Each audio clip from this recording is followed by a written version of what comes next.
Nyeh! You thought you were going to be able to see Simon, Belmont, Bomber, and Rabbid Mario fight to the death, but it is I, Combo Breaker! And I'm here to plug my Discord like I always do. And I think this bit might be getting a little bit old. And anyway, that's besides the point. There will be a link to my Discord in the description down below, and I highly suggest you guys join. You can send in fan art for the episode, talk to me, help out with research, suggest matchups, and it's just a lot of fun down there. So I really hope you join me and enjoy the episode. Yeah! Once again! You really thought I'd let you watch the episode that quickly? I'm getting carried away. Anyway, for those of you who really didn't know this for some reason, I'm a huge fan of video games. And of course, one of my favorite video game series of all time is Super Smash Brothers! And while I do love playing as the Belmonts and Link and Young Link and Ganondorf and all of them, sometimes I just want to have some stupid fun and play as some Mii fighters. Which brings me into what I'm talking about right now. Let me ask you something. Have you ever wanted to wield the infinite power that is Combo Breaker? Or have you ever wanted to punch me in the face for a match that you didn't like? Well, now you can! With the Combo Breaker Mii fighters! Here they are on screen. They'll have the download code and everything. I suggest you go download them and come on and play. I'm gonna see a lot of myself online now, aren't I? Maybe this was a mistake. Anyway, let's move on with the episode. Step inside my twisted world, where heroes will collide. Villains are the only evil, there are no fucking sides. Every match will test their stats, every loss and win are weighed. Any chance they thought they had could all end up in vain on Combo Breaker. It's often said that imitation is the highest form of flattery, but sometimes imitation can go a bit, actually a shit ton too far. As wide as pickled fish lips! Yeah, exactly like that. Or if you want a better example, how about today's combatants? Rabbid Mario, Nintendo and Ubisoft's abomination of a warrior, and Simon Belmont Bomber, Konami's best incarnation of Simon since the SNES. Come on! Where's my fucking Castlevania game, Konami? Make your fucking pachinko machines. I just want another Castlevania game! I'm sorry, guys. That was a bit too much rant. And let's just move on to the episode, then. The world of Mario is a vast place of sexy princesses with obvious innuendos to make about their names, walking mushrooms, killer suns, and a giant turtle dragon. So obviously, it's the kind of world where you can do a crossover, and it likely wouldn't seem that out of place. Unlike other franchises, I'm looking at you, Kingdom Hearts. Combining Disney with fucking Final Fantasy of all things, just why? Who asked for Cloud Strife and Mickey Mouse to be in the same room? Anyway, the last thing you would expect to cross over these portly plumber bros and the cute Princess Peach would be Rabbids of all things. But it happened, and you know what? We got a surprisingly good turn-based shooter out of it. And it got surprisingly good reviews. Holy the difficulty curve. Why should a Mario Rabbids game be an order of magnitude more difficult than the XCOM games it's based on? Boggles the mind. Alright, well, for the most part, people liked it, I think. Man, that guy was really pissed off. I didn't even notice the difficulty curve. Anyway, you guys don't give a flying fuck about my opinion on weird-ass Switch games. You guys care about what this Rabbid can do. So Rabbid Mario has some weird-ass powers and abilities. For one, he has a ridiculous amount of Toon Force. He's shown he can be easily burned, squashed, frozen, smashed, and more with little noticeable damage. Hell, when you find him, he's frozen solid in a block of ice, and when you free him, he's just perfectly fine. Who the hell just sits in a block of ice for God knows how long, and then's like, yo, thanks bro, and goes back on to their normal day? Other than that though, Rabbid Mario has a couple of cool abilities. He can slide into people, causing them to trip, and it can even cause an explosion. Somehow. You know what? Someone fucking explain that one to me? Yeah, just, like, slide me some physics notes or something. I don't fucking care how you explain it, just explain it. What do you mean you can't explain it right now? We have a show to do. I just want to know. Yeah, fuck you. Fine, I'll continue on with the show. Anyway, he also has his bodyguard technique, that upon activation, this ability protects Rabbid Mario up to 80% of the total damage he would have taken. It's one of the greatest abilities ever. Unfortunately, this ability only lasts for a little bit and needs to be recharged before he can use it again. Kinda like Joker's Rebel Guard in Super Smash Bros. Except, you know, Rabbid Mario doesn't get a badass stand to use afterwards. Oh god, I can think of the crossover now. I don't want to see Boissona. Get that shit out of here. Kill him with fire. God, it's terrifying. I take it back. No Boissona. Jeez. But by far, Rabbid Mario's best technique is the Magnet Dance. With this move, Rabbid Mario busts out a crazy-ass dance move and sings out the most beautiful and sexy mating call he can to attract all enemies out of the cover they are hiding behind. See, it's fucking majestic. Listen to that. Well, this technique has way more uses than just turning on any girl who hears it. You see, this move plays very well with Rabbid Mario's choice in weapons. Rabbid Mario's primary weapon is the Boom Shot, a big-ass shotgun-type weapon that would make Doom Guy proud. It's pretty useful for completely destroying any poor bastard who gets caught in the blast. On top of that, he has this hammer he can use to smash in someone's skull or strike them down with the power of Thor! But those weapons aren't as ordinary as they may seem. You see, these weapons can also induce status effects. He can burn foes with fire, zap them with electricity, petrify them with his stone effect, or steal people's health with vampirism. Wait a second, vampirism? Holy fucking shit, quick, call a Belmont! Wait a second, he's fighting a Belmont, guys. Alright, false alarm, I think we have it covered. Maybe, hopefully, I don't fucking know. Maybe we have it covered. Get another Belmont and stand by just in case. Anyway, let's go ahead and cover feats.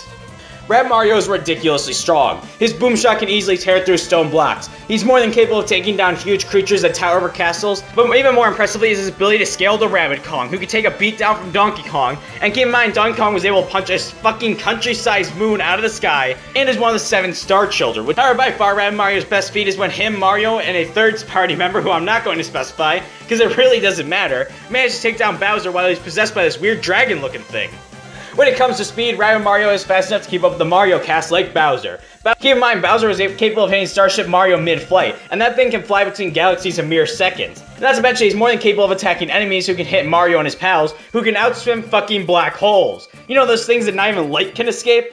Yup, Mario and his friends can outswim it, and the Mario Rabbid enemies are able to hit them. This bunny bastard is durable as all hell. He can take shotgun blasts point blank to the face, as well as be frozen, smashed, burned, and he's even taken hits from giant monsters and even a possessed Bowser. All that being said though, Rabbid Mario is, he's kind of a dumbass. You see, he is a raving rabbit, and we all know those guys are complete dipshits. They like nothing more than screaming, toilet humor, and plungers. But Rabbid Mario has shown to be quite strategic and skilled in a gunfight, so he isn't a complete dipshit-a-kiss. However, Rabbid Mario isn't perfect. He can be a bit reckless at times, and his special skills do require him to wait in between uses. But other than that, he's pretty damn effective in a fight. But despite his flaws with stupidity, this is one rabbit you don't want to pet. Unless you want a shotgun blast to the face, or a plunger on your face. You know what, just don't fuck with him.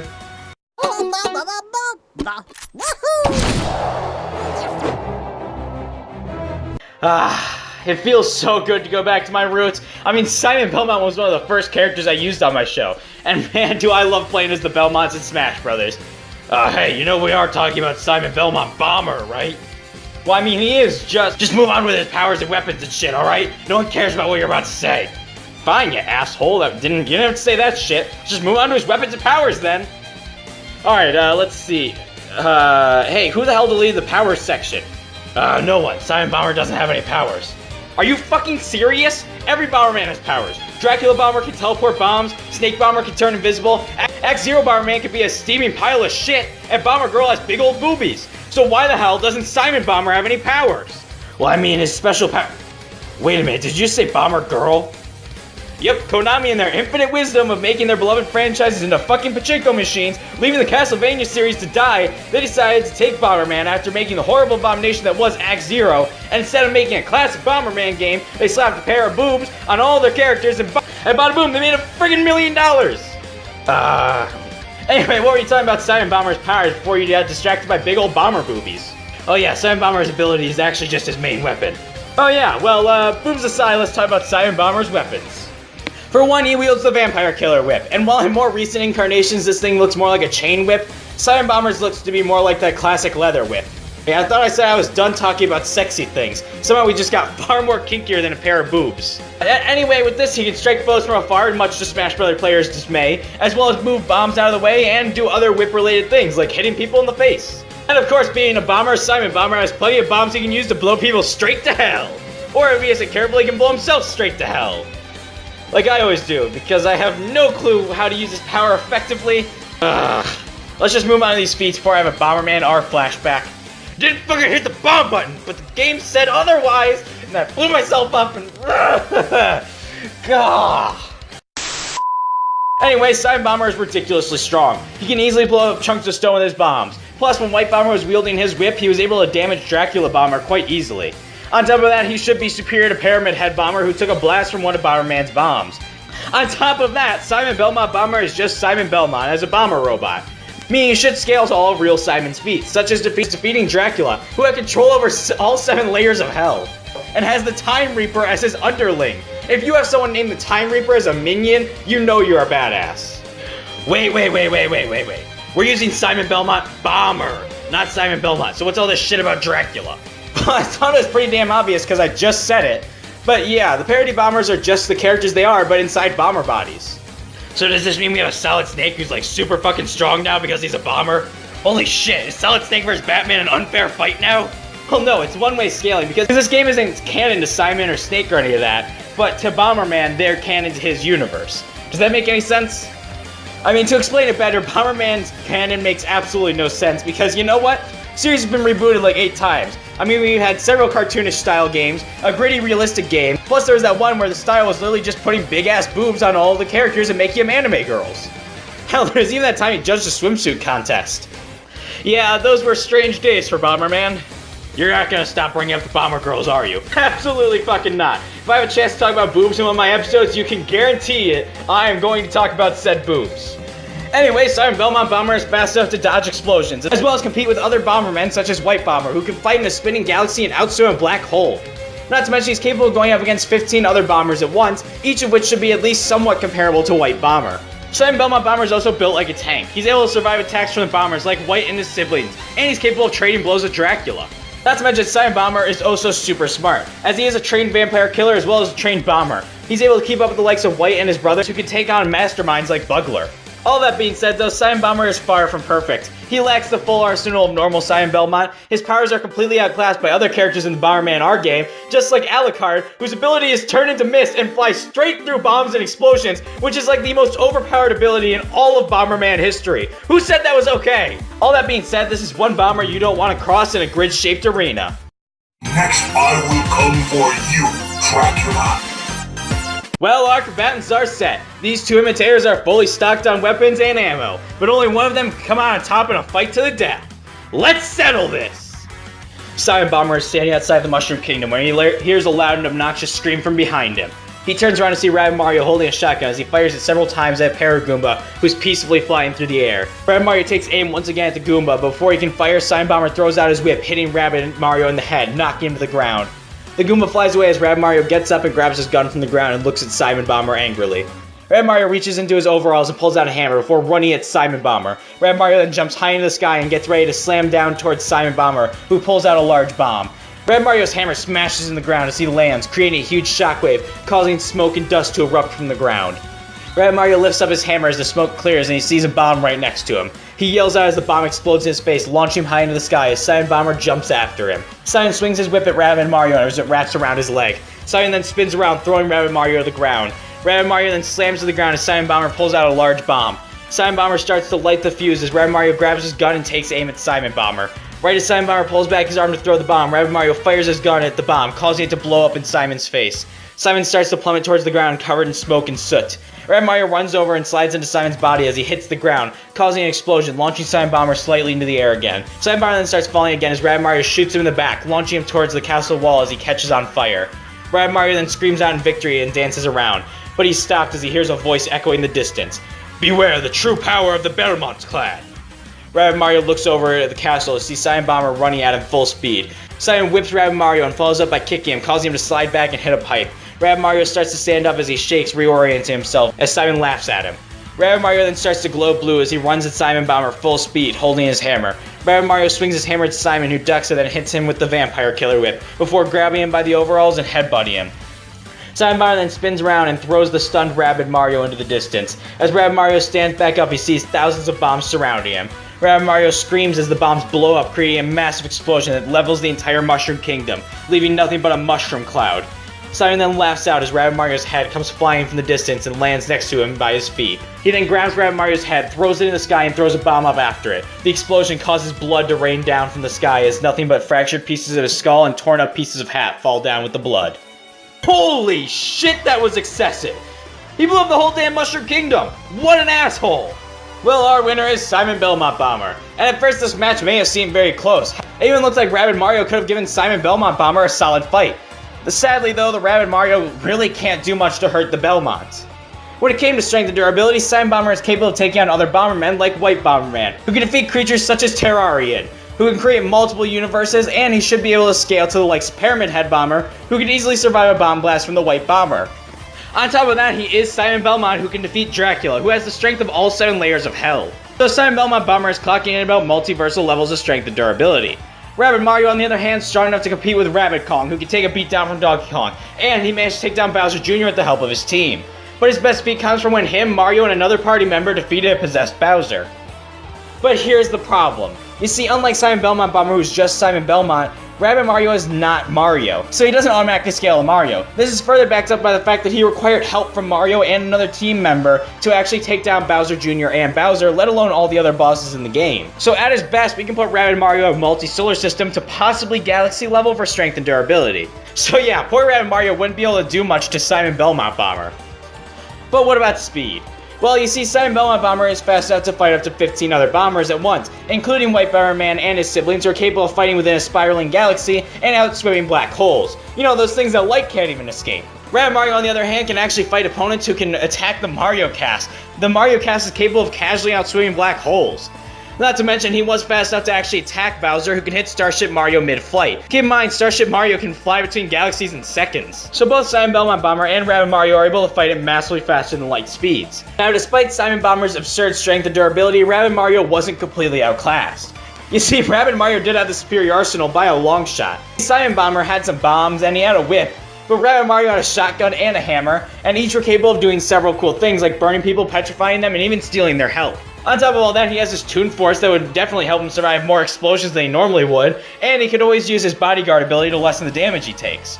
But despite Rabbid Mario's superior arsenal of powers, abilities, and weapons, Silent Belmont Bomber's lead in strength and durability would make this fight very hard for the Rabbid to actually win, let alone deal any significant damage to Simon. Honestly, Rabbid Mario was simply too weak to take out the Belmont Bomber. Looks like Rabbid Mario's chances at victory went out in a blaze of glory. Our winner is Silent Belmont Bomber. Very well. Take the power of the Belmont Clan. Alright, before I show you what the next fight is, I do have some quick thank yous I need to give out. For one, I need to give a huge shout out to the Great Demon. He helped me out a shit ton with the Bomberman research and double checked all of my stuff to make sure it was all good. So huge thanks to him, otherwise this episode would have taken so much longer to get out. Also, I need to give a humongous, a big ass thanks to Biffweed. Yeah, he's the one who did that text-to-speech review thing. I should specify that's not his review of the game, it was just one I found on the internet because I thought it'd be funny. So yeah, big thanks to Biffweed and the Great Demon. Next time on Combo Breaker!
Such a soul